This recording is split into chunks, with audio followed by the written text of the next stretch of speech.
You're welcome to CMG Podcast with me, Fano Daka Shimunya.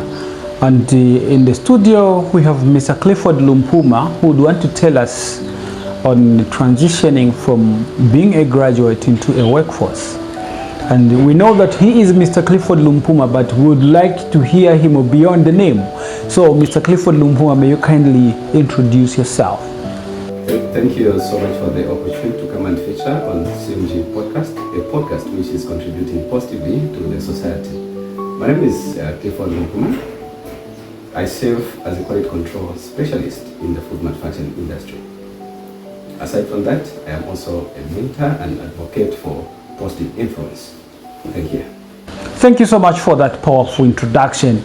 So the first question that we have today, the community deserves to know: how should a postgraduate or anyone who has graduated from school, who has a qualification, behave in readiness for employment, success, achieving goals, dreams, meeting expectations, contributing to the community positively, and bringing positive impact into the society? Thank you for a powerful agenda and a topic, and I believe the masses will benefit so much from the discussion. Firstly, I want to put it to the public that Zambia employment market is so saturated and very, very competitive. At the moment, we're sitting at average between 12.9% unemployment rate. So that gives you a view of what the challenges are in the securing employment. But aside from that, you can apply some certain approaches that can work easily for you to achieve your success, get into employment, and also contribute positively to the society. Firstly, as an individual, when you're in school, there are few things that you need to understand. We are getting experience in the university and TVET institutions. This information that we're getting is not just enough for employers to trust you with the ability and their practical execution. Therefore, there are some certain skills that you need to equip yourself before graduating. What are the skills that I'm talking about? You need, number one, to understand your technical experience. You need to be proficient in the technical world. I mean, you should be able to understand the application of a system like Excel, PowerPoint, and Word. This is the modern type of work execution that industries are doing, and they can also appreciate your value. So you need to have that quality present in you. Secondly, each individual will be asset to the society, and how you market yourself matters the most. Number one, you need to understand soft skills like communication skills. These communication skills, it's non-negotiable, and their skills it has to be present in you. It's you who is marketing yourself. You're telling me to trust you, and if you're unable to market yourself with confidence and failure to define your profession very well, it will be very difficult for society to trust you. So even before you graduate, these are some of the things you need to consider as you are transitioning into the society. That's you as a graduate. Then secondly, I've also spotted a very big gap in the industry. The TVET institution and universities are not doing a good job. There's a very big gap. While doing your academic execution or exposure, there are some certain things that need to be strengthened, like career support services. What am I talking about? During your study, there are some attachment services that you need to have. There are some workshops that you need to have, and these services can only be provided by the institutions. But if I were to make a survey, you find that people are graduating without this industrial exposure due to the lack of their TVET institution lacking to support this initiative. The government is not idle. It has looked into this initiative through some policies. One of them, the National Higher Education Policy. This policy support or addresses unemployment and also support the Vision 2030, which among the provision in it, there is what we call a curriculum labor market alignment. So what is this? This demands or mandates institutions like universities and TVET to strengthen or co-design programs that will support the career transition of their students. But this thing is not happening. You find that people are graduating maybe a diploma without any industrial exposure, and yeah, which is making it so hard for people to gain relevant skills that the industry can appreciate. A second provision in it, it also mandates internship programs. There are people who can come and testify that during their field of study, they haven't done attachments. And this is the gap for the government. They need actually to cut the National Higher Education Authority or agency need to collaborate very well with the Ministry of Labor, and ensure that they conduct the annual surveillance and able to capture if this policy is being implemented. If this is captured very well, and we'll be able to bridge the gap into workforce initiatives. I can also comment on the alumni. We've got, I'm coming from Northern Technical College and also Copperbelt University. I'm doing my higher bachelor's at Copperbelt University. We've got alumni. These are the people who have graduated from certain universities. They've created groups. The purpose of alumni, we're not there to just show us the success. Yes, it's important, but we're not doing enough. We are there to provide opportunities to the young ones. What am I saying? Mentally able to network with these young ones. But you find that that is not happening. It's very, very absent. And it's very difficult for the young ones to transition into the workforce opportunity. We can also comment on the issue of mismatch in skills. Lack of internship and attachment opportunities will automatically mismatch the skills because industry demands practical knowledge. And in school, we're only gaining theoretical knowledge. And it will be very hard, Mr. Fanwadaka, for people to trust you. And when you talk about the industry, there's some costs that are going into some certain practicals. And we don't want to, avoiding any zero error. We want perfection. And that perfection can only come from someone who understands or who has better experience. If all these things are addressed, we are going to close a gap, and at least annually we are able to find people gaining experience. So comment on this one. I've seen, I'm a quality control specialist with over 5 years experience. The conflicting part that we're having, we're fighting jobs against the entry level jobs. This is also limiting the capacity of the young ones to capture opportunities. Because you with 5 years experience, you are going into you are applying for the role which demands a 1 year experience. What are you providing an opportunity for the young ones? The answer is zero. No. Automatically, the employers will capitalize or utilize someone with experience. That is another gap. If also can also support young ones with their new job entries, the gap can be closed. Before we go to the next question, yes, there's this thing. You know, I blame the companies we have in Zambia. Yeah. You'd find that these companies, they would want someone with experience, but when it comes to providing internships, it's hard. Okay. It's really hard. As you have just said, people are staying after graduation 2-3 years without intern. Yeah. And the company, during the moment they want to recruit, they want someone with experience. Yeah. What comment would you make on that one? I also talk about skills. Companies or employers are looking for skills, are looking for substance that can benefit their goals. They're not looking for liabilities, they're looking for assets. So this asset cannot be present in the people with experience. Even young ones, I'll talk of myself. Direct from graduation, I only stayed about 2 months. And the strategy that I took is very simple. I migrated from the mind of being connected. I took it upon myself. What mattered at that particular time was securing a job. What did I do?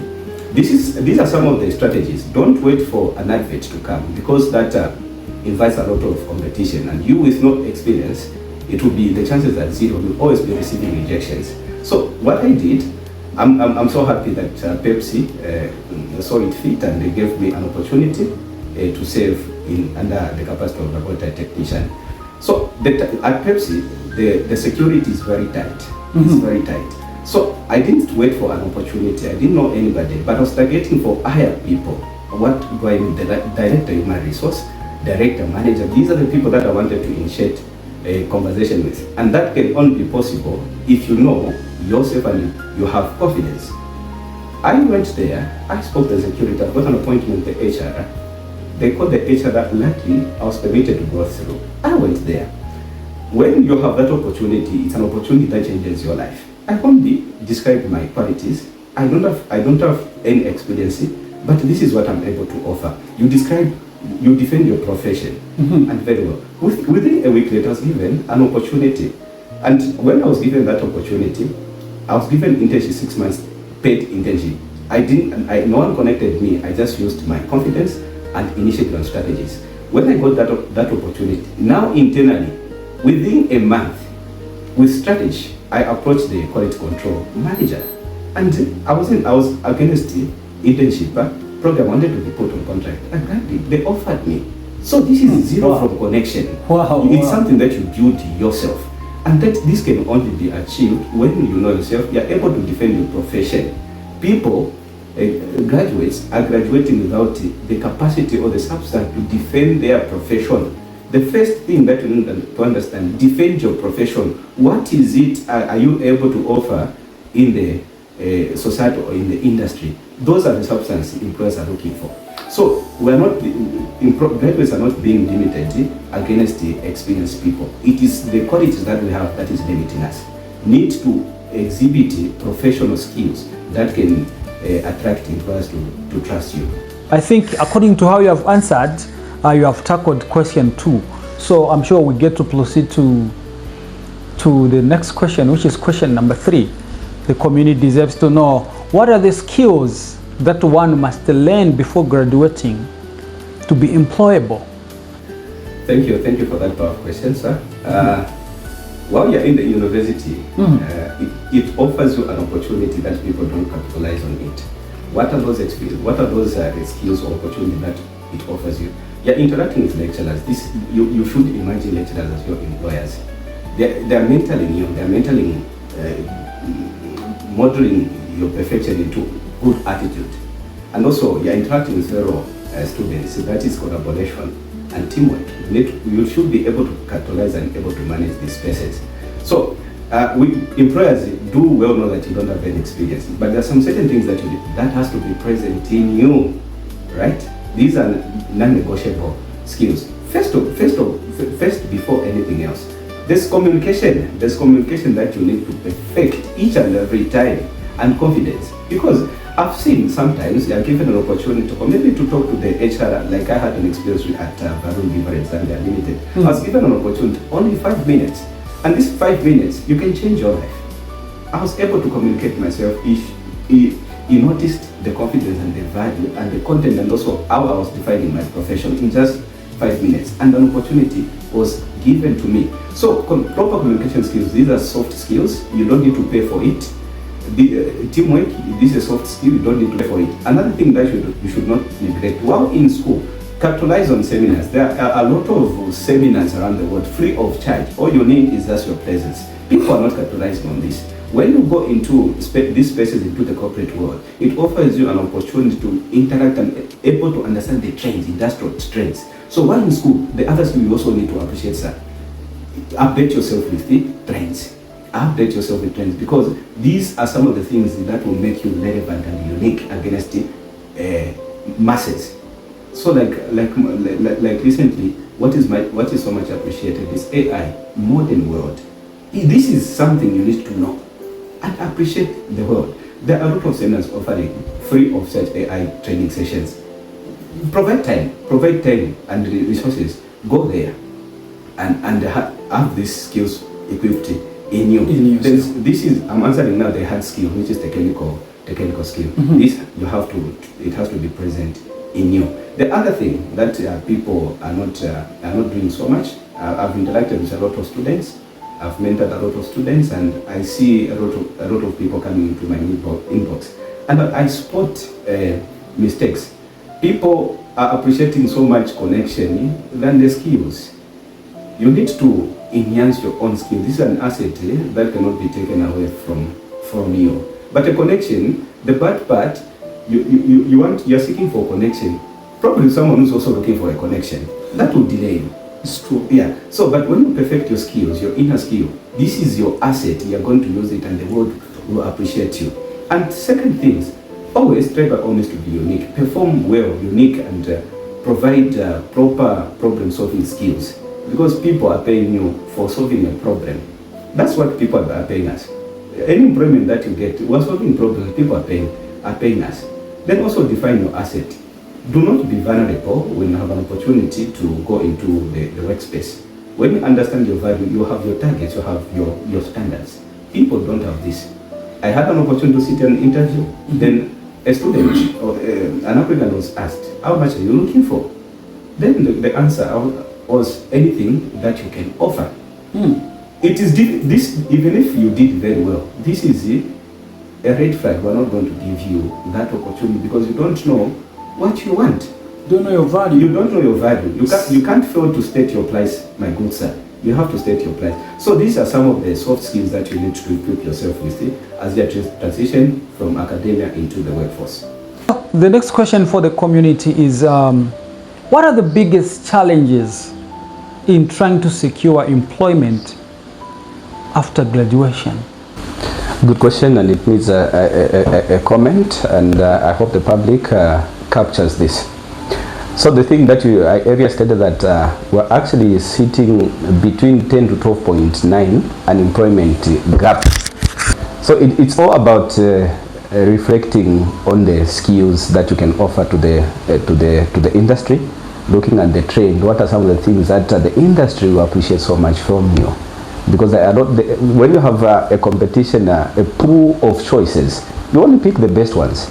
This is, and how do you become the best one? Is how you define yourself, the relevant skills and the value that you are able to offer. So try by all means to exhibit the value of a top performer, someone who understands their problem solving skills, able to relate very well, able to negotiate, and able to resolve conflicts, and able to motivate the employers. These are the people that the employers are looking for. Someone who can perform beyond expectations. So we get to look at side hustle and survival. Are you currently doing anything outside your field? Side hustle, business, volunteering to survive or grow? Share your experience and highlight on the importance. It's a good question as well. Looking at the situation in the job market, it demands other skills than what I've just mentioned. You need to have entrepreneurship skills.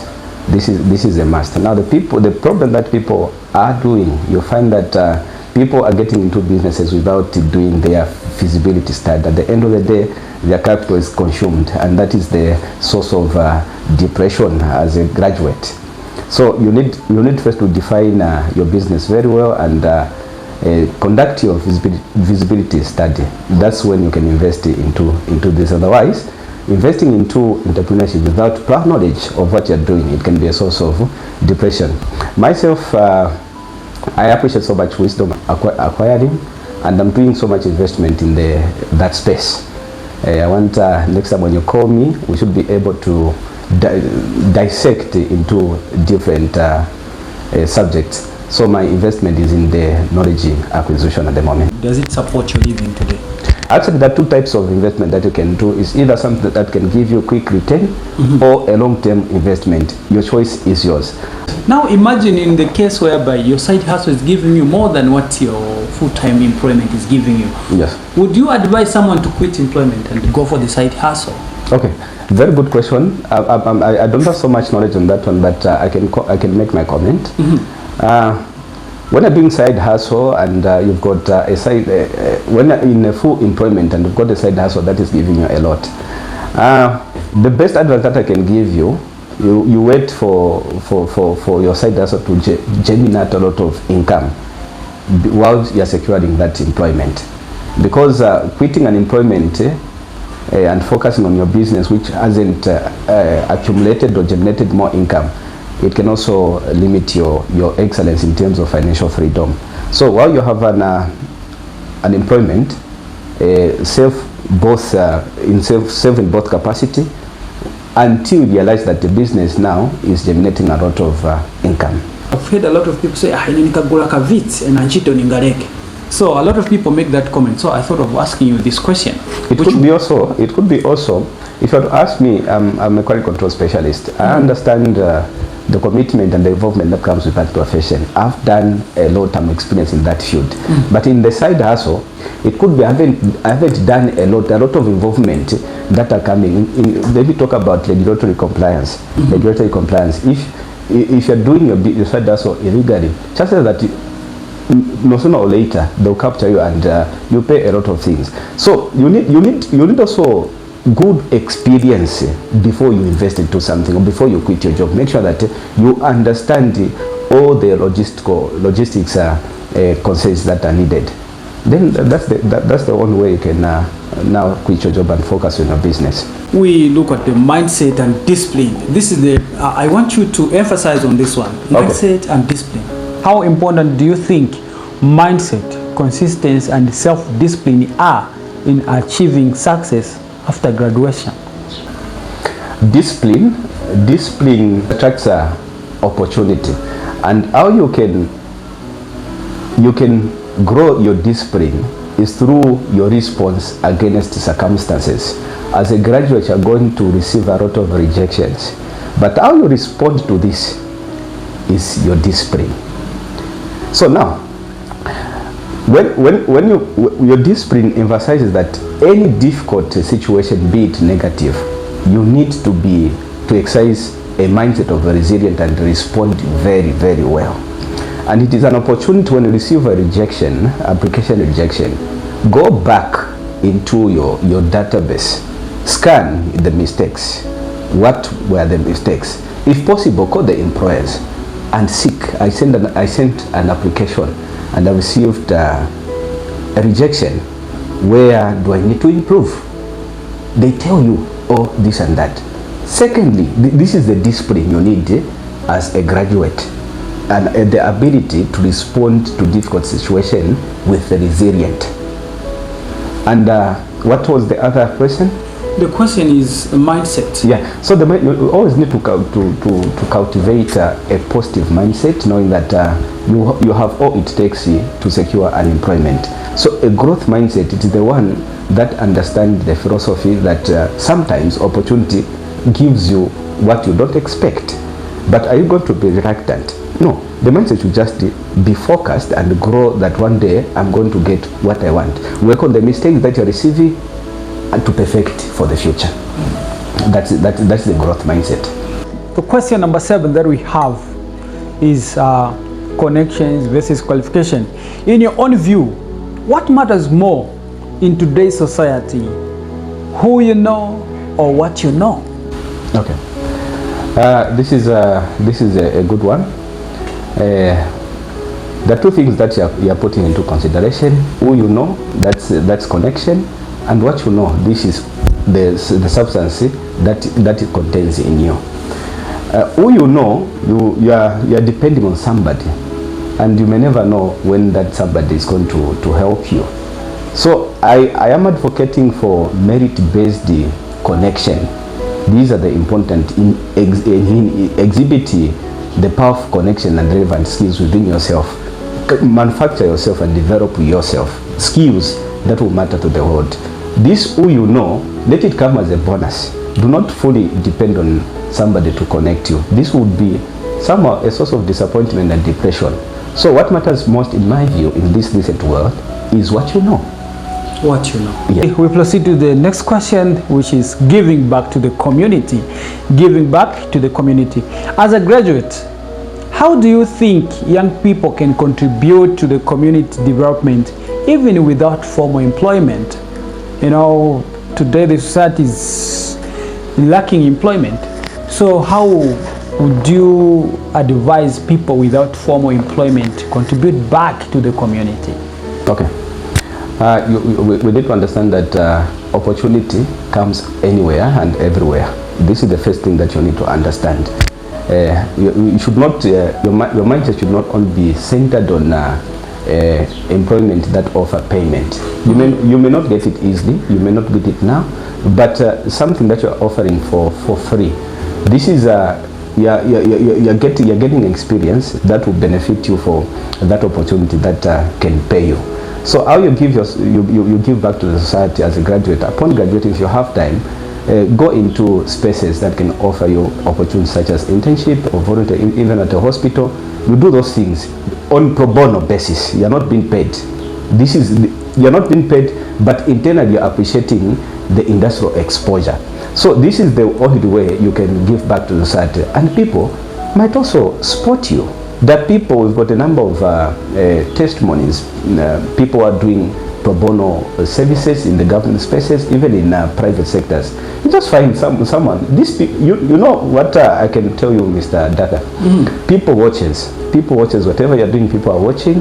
They're able to observe you. You may never know, somebody may come and also give you an opportunity. So never limit yourself, and not until you get that paid opportunity. It may not come now, but pro bono services are able to offer them now and gain experiences. And this is something this is the requirement job entry demands. So you can make that experience through pro bono services. Very important. Never neglect that space. All right. Yes, sir. And then by doing that, how can one contribute back to the community? It's through your services that you're doing. Okay. So in the community, you go back to the spaces. You need to practically show your relevant skills that you've gained into the TVET institution or universities, and appreciate them. You can form or start advocating against anything that you spot, because in school we are learning a lot of skills, and in the society it gives us opportunity, a lot of issues that needs our address. So never neglect that into space. Offer that wisdom and knowledge, and advocate for good policies, so that the society can also understand your relevance. Motivate someone who is also struggling, who is just who doesn't see the importance of going to school. So if you keep your wisdom without sharing to the masses, chances are that you won't be able even to motivate someone who's struggling. But when people realize this is doing well, actually, let me give a testimony. I was attending a certain seminar, and a young boy from India was a keynote speaker, very young, about 12 years. So this guy spoke profound messages. And how did this motivate me? I'm like, if this young boy can able to deliver excellence knowledge against masses, who am I? That gave me a room for improvement. This is actually the result of what I was motivated some time back. So if you just sit as a graduate home, you're not doing anything, you won't be able to mentor, and people won't be able to appreciate. So it gives an opportunity for other people also to learn and also engage more positively. In addition to what you have just said, I would also contribute to say giving back to the community doesn't only need employment. As Mr. Clifford has said, just teaching the community about what is important. For example, the importance of safeguarding the waste. You teach the community, that is contributing to the community. Well, the community deserves to know about pressure and expectations, how to handle pressure from family and society to make it after graduating. Okay, pressure is obviously inevitable. It's going to come in your job hunting, job search. Again, society demands, it's going to come. But how we respond to pressure matters. Mind you, you have to define reality. You're not allowing people to validate what you can achieve. The society and the industry is different. You won't be able to get instant employment as the society puts it. You need to struggle. You need to have relevant skills. So how do you handle this pressure? I will go back to the resilient mind. Pressure is something that is negative. Sometimes people are trusting you some certain capacity, but something that you cannot do, that you cannot execute. This is pressure. The situation to do something you cannot do. You don't have total control on the employment. It depends on someone to approve you. So that won't come today. It won't come tomorrow. Maybe even yes. So now your resilient mind. The resilient is the capacity to respond from difficult situations. So you need to equip yourself with resilient mind and always thrive. Let those pressure motivate you and able to strategize your planning and approach. What is your say to the community? Should community and family continue giving pressure to graduates? That's what they expect. It's the reality you cannot take away from. So you recommend it? This is the reality. I'm not recommending it, but whether you like it or not, you are going to face it. To face it. This is the reality.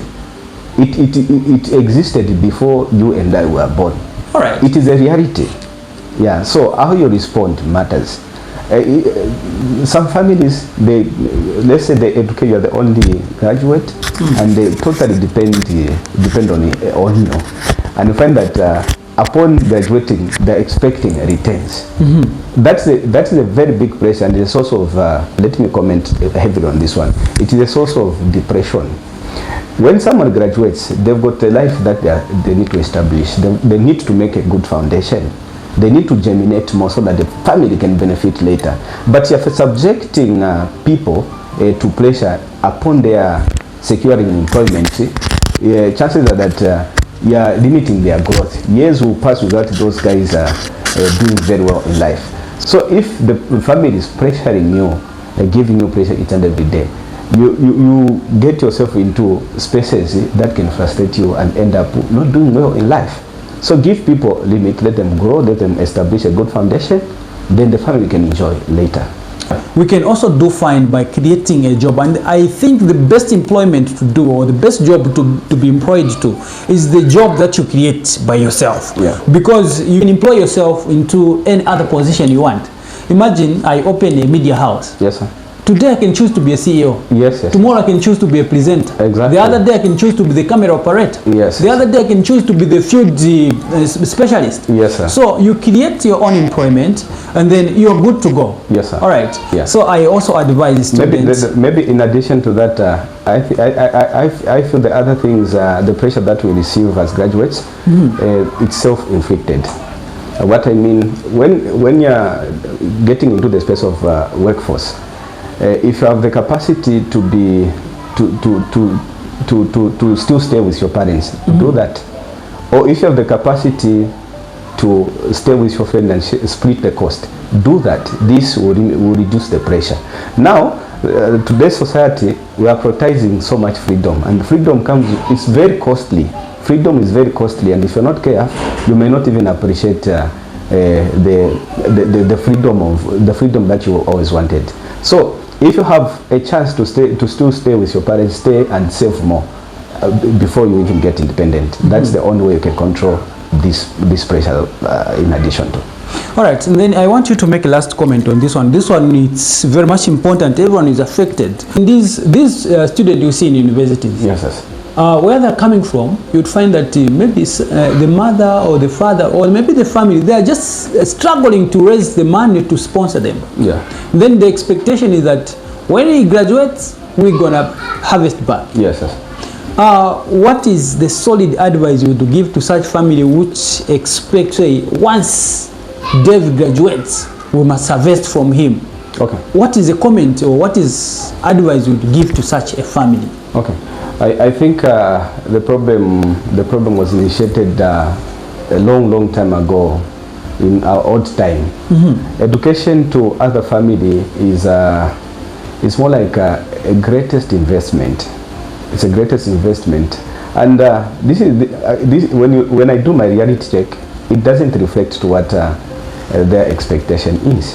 You find that that graduate, yes, the family is struggling to boost someone's academic, and the mindset should not always be expecting immediate returns.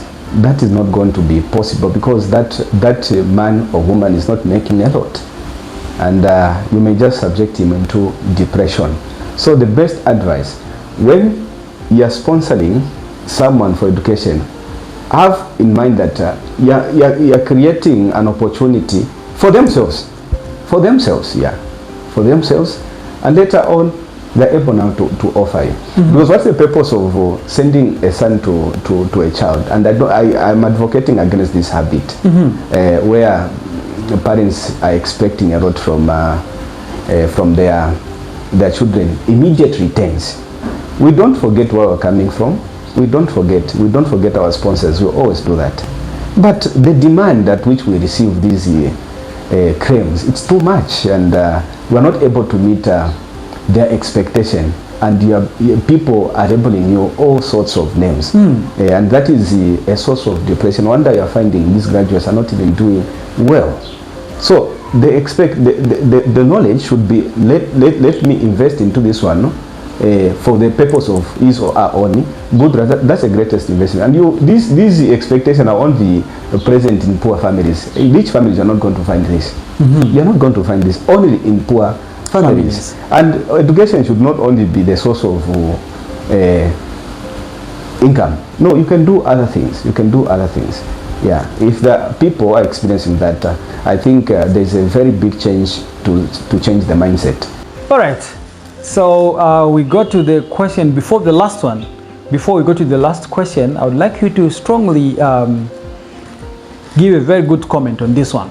As searching for opportunities with good qualifications in the way of trying so hard to make it and stay focused to your personal goals, how can we avoid blind following to those who have connections? Blind following is very bad, very, very bad. Very, very bad, and I'm advocating against that kind of act. The best practice, invest into yourself. Be your own connection. Be your own substance. Be your own evaluator and someone who is able to get opportunity on your own. Because blind following limits even your confidence. Yeah, and that's not going. It will limit also your excellence. But when you trust yourself and boost your confidence and your values, qualification itself is not enough. Yes, you've got a requirement for that entry job, but why can't I allow myself to learn other soft skills that can also make myself a valuable asset even without connection or blind following? So that is not a good act, and it will just limit your excellence. Do more in investing into yourself. Be your own innovator and also someone who can also get things on their own. All right, thank you. So all of these discussion, they center on self-development. What if your connection dies? It becomes a challenge. It becomes a challenge. Okay, so the last question, Mr. Clifford, is if you had one message or piece of advice for recent graduates trying to find their path into a real business world, what would it be? The very simple advice I'd give them, always exhibit confidence into yourself. Be your own asset. Never depend on anybody. People disappoint, and never depend on connections. Connection die, and also connection fade. And also you might be looking for connection to someone who's looking for an opportunity, and that will limit your time frame to get into your space. The best advice I'm going to give you: trust into your abilities, understand the substance, and also learn every day, understand the industrial trends, and also get relevant skills from the people able to mentor genuine knowledge. They're there. Show good attitude and be approachable and learning, because employers are also looking for someone who they are able to teach. Do not act very smart beyond your teacher. And in short, I'm saying, do not outsmart your teacher. Show the capacity to learn. That way you're going to get employment very fast, and your positive attitude will unlock every space. The world is watching, and top performers will always be spotted. Talking about the professional identity. Yeah. So someone has to have a professional identity that is very much acceptable to the people. And also you need to understand, in this world, the connection, self-connection is built on visibility. This social media that you have, use it wisely, be visible to the world, and update yourself with necessary knowledge that the world can appreciate. Otherwise, connection or low lifestyle is for those who have established people. But as a person, a junior person like me, who is trying to make life, make your work very, very visible. That's the only way the world can spot you. What advice would you give to the people who are watching you being at CMG, just about CMG podcast? That's good. Thank you once more for a good opportunity, CMG. I like the facility. I like your hospitality. It's well and professional organized. And my comment to the community who's watching, CMG is a podcast that is advocating for positive influence, and let's give support. And we also want to see consistency in CMG. We don't want this work to end here, because what you're doing is the society is appreciating you more and more. And in the future, try to organize some initiatives and were able to come as a team and support the upgrade of this CMG podcast. But my comment, be consistent and provide an identity that the world and society support you or know you for a certain purpose.